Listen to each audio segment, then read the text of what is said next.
Hi, this is my review of Pathfinder Player Companion Blood of the Ancients. This player companion contains archetypes, spells, feats, magical items that are related to ancient civilizations, cultures, and traditions. Some of them are long gone. Some of them exist in a decadent state, and some of them are so mysterious and unknown that you have very little information about them, but you still have some content related to them. Now, let's talk about the quality of the PDF. The quality is excellent. The graphic design and art is awesome. The illustrations express that high fantasy with ancient cultures or civilizations or empires sort of feel to them. The document is well organized, written and explained. It's also fully bookmarked, so it's going to be very easy for you to navigate the entire PDF. Now let's talk about the contents. First, you have a brief introduction and overview of the ancient civilizations that are going to be treated in this document. Then we have a very useful rules index divided by archetypes, class, page number, feats, etc. We start with the Bestisch Bloodline. The Bestisch Bloodline is all about the glory of the past. Those histories and nations that have faded with time, but their memories and legacies live on. So this bloodline is a bloodline for sorcerers, but also for blood ragers. So first we have the Bestisch Sorcerer Bloodline. You trace your ancestry to a bygone civilization and can call upon its forgotten people or places for power. So you have bonus spells such as Identify, Share Memory, Telepathic Bond, Discern Location. You have some bonus feats like Arcane Strike, Iron Wheel, Spell Focus. Your Bloodline Arcana is whenever you cast a spell of the Divination School, you see into the past. So you get an insight bonus when doing this. Now, when it comes to Bloodline Powers, you get a bonded object. So this could be anything, a sort of like a relic or ancient artifact or tool. And it's not necessarily magical by itself, but through the bond that you share with that object, your spells are more difficult to resist. And then you have Restored Glory. So objects in your possession with the broken condition function as if they did not have the broken condition at all. So this type of sorcerer is going to be very useful in places where you will find things that others would consider useless or even garbage, but you can actually restore them or use them in a more effective way. And then you have Call Ancestor. So in a limited way, you can spend a standard action to grant a long dead relative a brief facsimile of life. So this is a bit like the Lesser Simulacrum spell. And then you have Eternal Past. You can actually reproduce the greater Create Mindscape, but that Mindscape needs to look like an ancient or lost civilization. So you have all sorts of powers and features along that line. Then we have the Bestisch Bloodline of the Blood Rager. So you are a descendant of great heroes from a lost civilization. With this, the Blood Rager gains some feats such as Combat Casting, Greater Weapon Specialization, Exotic Weapon Proficiency. You have some bonus spells such as a True Strike or Mass Enlarged Person. When it comes to your Bloodline powers, you have the Warrior's Discipline. So you can tap into untold generations of battle experience to control your battle fury. So this is a more controlled, more focused way of getting to that rage, while still being able of using intelligence and charisma based skills. You also have Ancient Tactics. So when you are blood raging, whenever you or an ally are at a certain distance, you gain a bonus to your attack rolls and armor class. Then you have Legacy Style. So you can select any one feat and you can use this style feat while blood raging. However, if you do not meet all of the style feat prerequisites, you must expend a spell slot when entering that style's stance. Then you have a War Memory. So you can manifest illusions of an ancestor's bloody battlefield once per day. So it's all about reviving or tapping into that legendary power that is an inheritance of your heroic ancestors. Then we have ancient traditions, basically new feats that draw strength and certainty from different faiths and traditions. So you have the feat of ancient tradition by itself. You have devoted yourself to keeping the traditions of an ancient or lost culture alive and well, and you gain strength from your devotion to the old ways.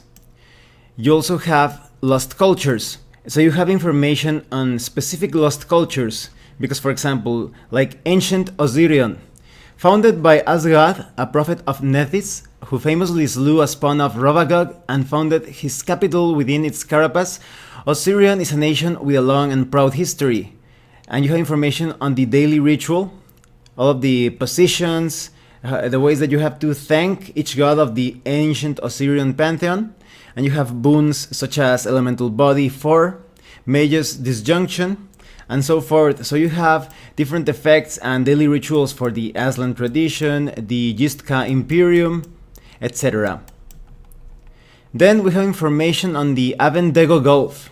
This is actually the remnants of a couple of nations that were destroyed by a powerful hurricane. Their survivors were scattered, but their astrological traditions live on. So you have astrology feats such as auspicious birth. You were born under favorable conditions, such as during a celestial conjunction. So you have benefits depending on the conjunction, because for example, maybe you were born during an apparent retrograde. You have a bonus when it comes to luck applied to reflex saves. Maybe you were born during an eclipse. So when benefiting from soft cover from an attack or effect, you are actually treated as if benefiting from hard cover instead. You have all sorts of details concerning the different auspices under which you could potentially be born. Then you have information on the Sauk Brethren Initiate. You follow the ancient teachings of the Sauk Brethren, adopting a multidisciplinary approach to charting and predicting astrological events. So you get a bonus on skill checks to detect astrological events. Then you have the Sauk Brethren Scholar. So you have learned to draw additional power from celestial phenomena, harnessing their influence for longer than their natural duration. So you can increase the duration of effects caused by astrological events. Then you have other things such as Chartcaster. So Lyrgeni astrologists would divine their futures by consulting star charts, but some had no talent for astrology and simply faked their results. When prophecy died with Aroden, only a few Lyrgeni survivors continued with this reliable method. That's reliable with quotes, so it's not a perfect method, but it could give you some important insights. Then we have the Lost Speaker Cleric archetype. The Umami priest judges presided over justice in ancient Yamasa, driven by a zeal for discovering the truth. After the fall of Yamasa and the rise of hostile Koboto tribes in its place, the surviving Umami spread the philosophy of certain and unwavering justice throughout the entire Inner Sea region. So you have information on your alignment, on your divine judgment, that is, a law speaker must select the law domain or any subdomain of law offered by her deity. You also have a circumvent obfuscation. So as a standard action, a law speaker can expend 2 uses of channel energy to expose truths and banish falsehoods. Then we have a brawler archetype, the Hinjasi. After Yamasa seceded from Lyrgen, their elite combatants formed a military caste called Hinjasi, who protected Yamasa for centuries. Their martial traditions were centered on the use of farming tools and on other improvised weapons. So these are like an improvised weapon master. So you have humble beginnings, gaining your choice of catch off guard or throw anything as a bonus feat. You also have improvisation training, so you are very skilled at fighting with improvised weapons.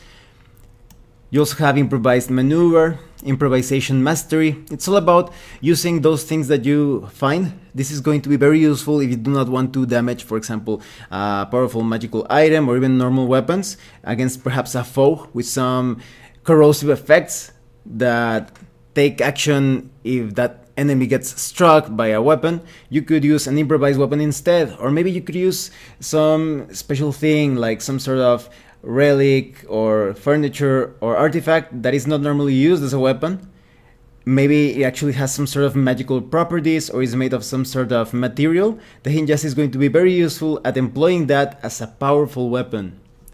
Then we have information on traits such as Naturalist, Stargazer, all in tune with this astrological tradition.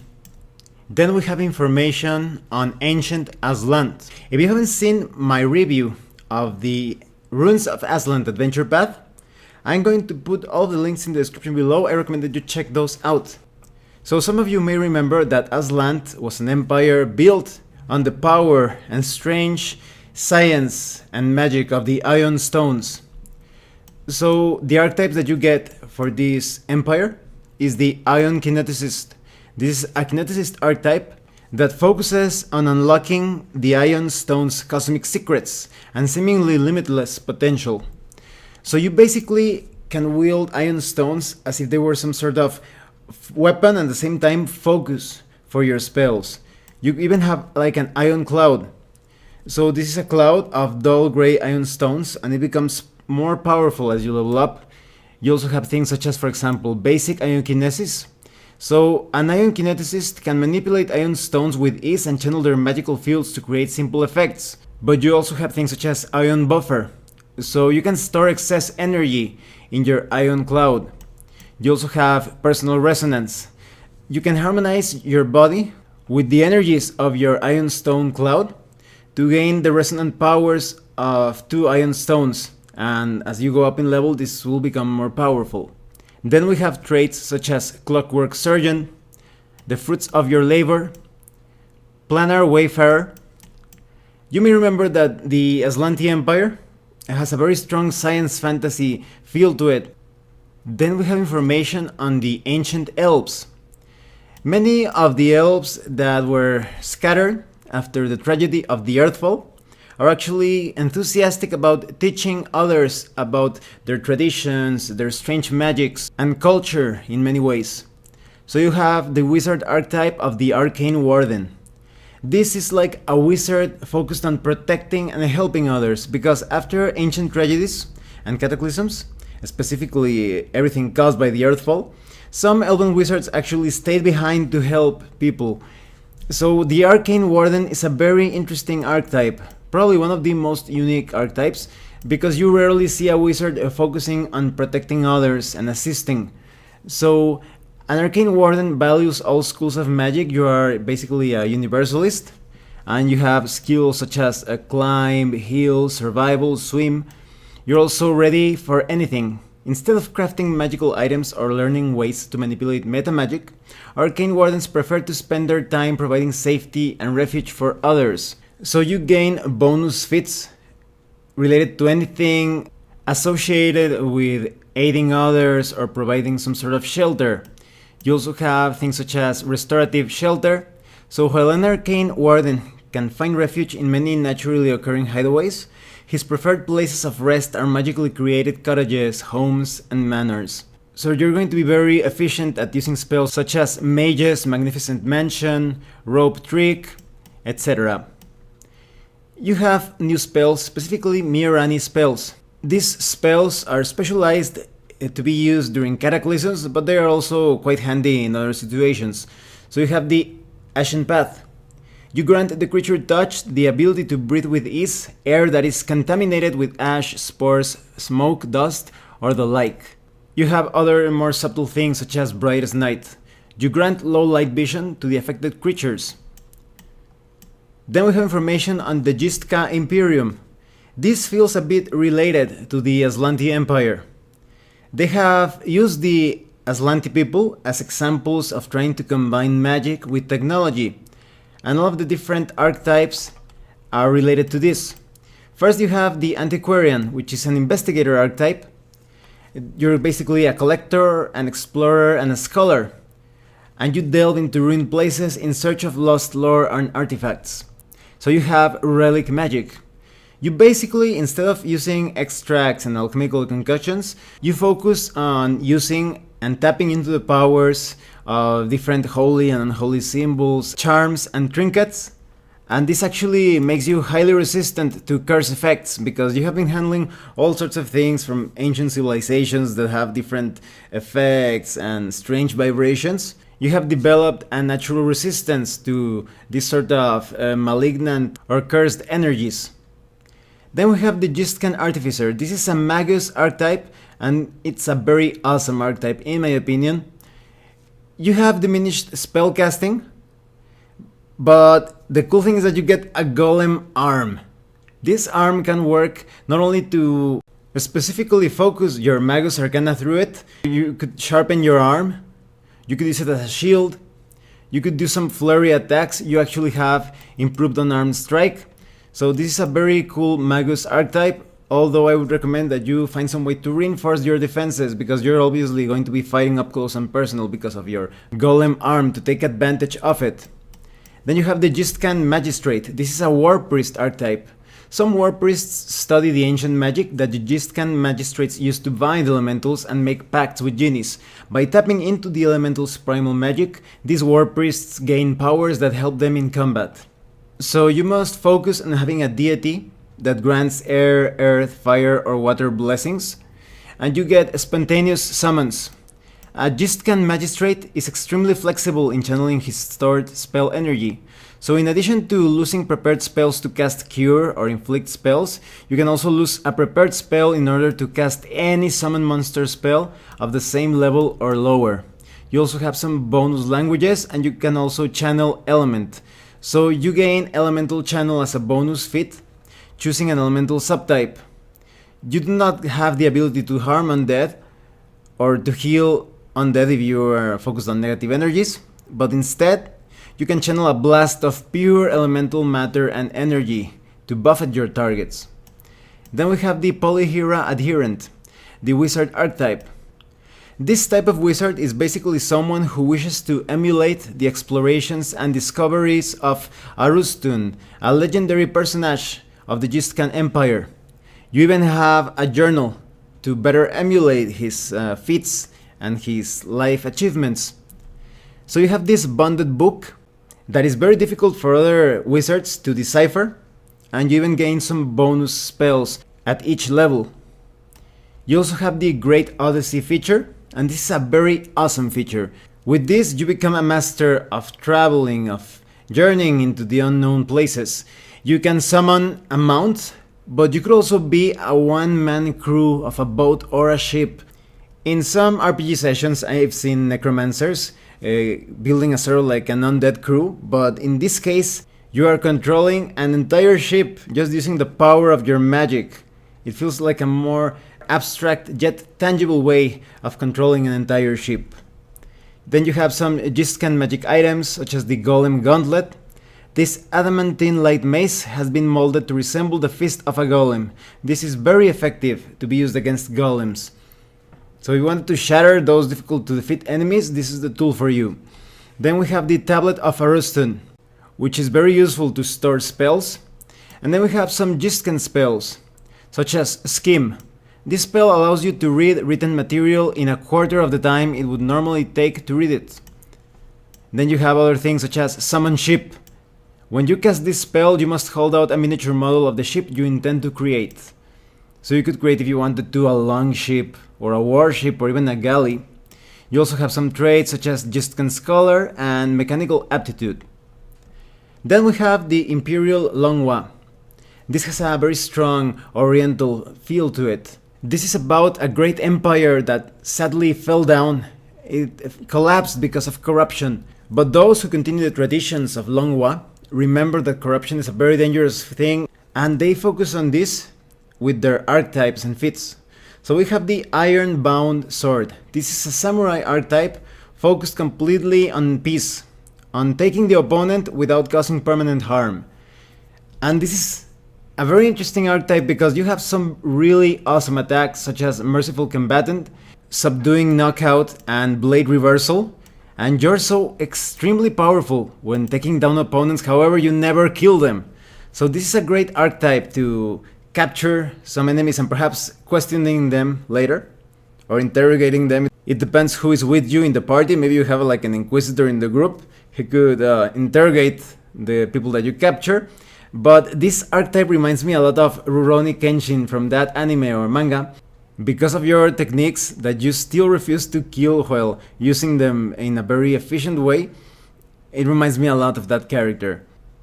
Then we have the Jinji Wei Investigator archetype. The Jinji Wei were basically the secret police of the Longwa, but they failed to uproot the corruption of the empire, so now they feel like they have some sort of divine obligation to uproot and fight corruption everywhere. So you have a divine inspiration, you follow a mandate from heaven to combat corruption in the mortal world. So you add your wisdom modifier to your inspiration pool, rather than using intelligence. You have a suspicious mind, so you're going to be really good at sensing motive and linguistic checks. You also have celestial insight, so you learn to see through the types of magic that often lead others astray. And you have things such as Imperial Judgment. You could carry out trial and sentence with your own divine authority. So this is basically the Judgment Inquisitor class feature, replacing the Investigator's Swift Alchemy. Then we have the Imperial Agent. This is a Vigilante archetype that specializes in destabilizing nations with blackmail, slander, and treachery. So you have Slander, you become an expert at spreading malicious rumors in order to foment chaos and strife. You also have Manipulative, so you're a master of blackmail, extortion, and subterfuge, gaining a bonus in bluff checks, for example, or intimidate checks. You also have a False Flag. You can wear a false flag, so this is similar to many guys' social talent, except that the false flag identity is associated with a particular nation, organization, or other faction. Then we have information on the Paolung philosophy, which is a philosophy of responsibility and self-improvement. So you have these feats representing that. First, the Paolung self-improvement is basically a constant quest to learn from mistakes and slowly but surely improve every aspect of yourself. So every time you roll a natural 1, later on you have a bonus when you make a similar skill check. Then we have Strength of Obligation. As a follower of Paolung, you draw strength from your duties and obligations. You know that your every action has a great effect on the world around you, and that to falter is to threaten the spokes of the wheel of society. So in a limited way, you may actually swear an oath to accomplish a specific goal that has a clearly defined condition for success, and you have a morale bonus because of that. Then we have information on the Chuye Healers. These are basically doctors using ancient medicinal secrets. So you have the Acupuncture Specialist. You can use the art of acupuncture to heal spiritual woes as well as physical ailments. Then you have Incredible Healer. You are able to treat deadly wounds with an almost supernatural skill. Then we have some information on Relics of Linguae, such as the Heirloom Seal, which is a seal that once it has been placed, it cannot be removed or altered. Then we have the Ofuda of Dimensional Warding. So you have talismans that they actually produce a dimensional lock effect. And then we have traits such as Excellent Penmanship and Exhibition Fighter. Then we have information on Ninshabur. So we have the city of Gormus, and they disregarded omens for millennia. They slowly became corrupted by the rough beast's dream. And after the Herald of Serenray was murdered while delivering a final plea to the people to stop their corrupt ways, Serenray in a rage destroyed Gormus, opening a pit that released the spawn of Rovagog into Golarion and allowed them to destroy Ninshabur. But the traditions of Ninshabur live on. You have a new legendary spirit, which is the Namzarum, a marshal. Not all gods of Ninshabur are forgotten. Prophets of the hero god Namzarum claim he rests in the Hall of Slumbering Kings, but will return to lead the faithful to victory. So you have information on how to gain favor of this powerful legendary spirit, and information on Taboo. Then we have information in the features of these legendary spirits, such as Phalanx Defense, that is very good to protect yourself against Bull Rush, Drag, Overrun, and such attempts. And then you have Slumbering Sword. When an ally within 30 feet is attacked, you can allow Namzarum to gain 1 point of influence over you as an immediate action to provide partial cover to that ally for a single attack. Then we have information on a Slayer archetype, which is the Spawn Slayer. Generations of Ninshaburian warriors fought the spawn of Ravagug, holding the line against impossible odds. Some of their ancient techniques persist to this day. So you have things such as Studied Spawn. A Spawn Slayer specializes in fighting against larger single targets. So it's all about using the size of your foe to your advantage, and you even get Force Vulnerability. A Spawn Slayer can create an opening in even an invulnerable foe's defenses. This is at the highest level of the class. Then you have information on Rituals of the Ancients, such as Seal, which is the primary caster must anoint all casters in oil, and then you remove Unmoving in a meditative prayer, while secondary casters pace an affected area with burning incense and herbs. If you are successful, this is to provide a very powerful Hallow or Unhallow spell effect, with an additional antipathy effect fixed on an area. And then we have a really cool ritual, which is the Spiritual Investment. You can imbue your entire war gear with a Ghost Touch special effect. You also have information on traits, such as Brave Words.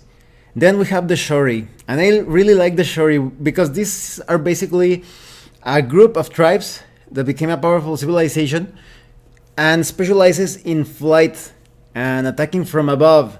They feel a lot like something you would see in Final Fantasy, and you'll see why in a few moments. First we have the Aero Mansur, which is an Arcanist archetype. So because the Sheree were the undisputed masters of wind and sky, they unlocked numerous secrets of air magic. So you have Air Mastery, that is a specialization in any sort of magic or effect that manipulates the wind and sky. You are going to be flying all over the place and attacking your enemies with powerful winds. So this is all about being carried around gently through the battlefield by your winds, but also punishing your enemies with brutal gales. And this is the archetype that reminds me a lot of the Dragoon from Final Fantasy, the Aerial Assaulter. This is a fighter archetype completely based around the idea of jumping and flying around your opponent, attacking from above, gaining bonuses because of that, taking advantage of high ground. So you better get your hands as soon as possible on some sort of spell or magical item or artifact or potion, anything that allows you to fly, because that's the way you're going to be more effective at when fighting. Then you have the Aero Chemist. This is an alchemist archetype, and this is basically an alchemist who creates concussions that makes you more buoyant, so you can float all over the place, and then you can throw bombs from above, so you're a bit like a bombardier type of character. Then you have information on Sheree runes, such as Mark of Buoyancy. You cause the touched object to become lighter than air, such that it floats if not weighted down. Or you have perhaps the Symbol of Storms. This spell functions as a symbol of death, except that when triggered, a 30-foot radius centered on the symbol becomes filled with hurricane force winds. You also have some aerial fighting feats, such as Aerial Roll. By spinning through the air, you are able to avoid your opponent's attack. Or Rushing Winds. You can fly through the air at high speed, creating a column of wind in your path that destabilizes other flyers. This is a really cool one. You have Turbulent Takeoff. When you take off, you create a burst of wind that keeps foes from attacking you. And then you have some traits such as Arcane Researcher or Outsider Enmity. Then we have information on Targath. This is a very interesting kingdom of dwarves. They basically, after the Earthfall, they were deep underground. So they started a migration towards the surface, known as the Quest for Sky. Sadly, because of inner conflict and division, their empire was completely dissolved, but they are still dwarves following the tradition of Targath, questing for the sky. So you have this Sky Seeker's fighter style, with combat feats such as Sky Seeker Impact. You've been trained to devastate larger opponents and shatter their weapons to negate their reach advantage. Or you have the Sky Seeker style. This is a combat style in which you know how to duck and weave through small gaps in the foe's defense to close the distance between yourself and your enemy.